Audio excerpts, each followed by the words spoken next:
So ano ang lagay ng panahon nitong weekend? So for this coming weekend, expect po natin na as of the moment po wala naman tayong inaasahan na low pressure area o bagyo na makakaapekto po sa bansa. Ngunit areas po ng northern Luzon ay possible pa rin po yung mga pag-ulan, dulot pa rin po ng epekto ng shear line. So particularly dyan po sa may Cordillera Administrative Region, sa may Cagayan Valley as well as ilang portions po ng Central Luzon at sa may Ilocos Region ay possible po na makakaranas ng maulan na panahon hanggang sa darating po na linggo. Kamusta naman ang temperatura dito sa Metro Manila?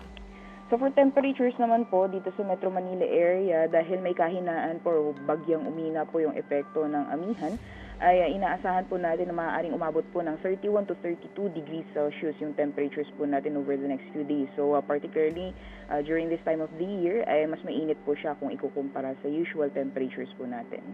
Okay, Rhea, may namomonitor ba tayong sama ng panahon na maaaring maging problema sa mga susunod na linggo? So for now po, wala naman po tayong binabantayan sa loob at labas po ng ating area of responsibility.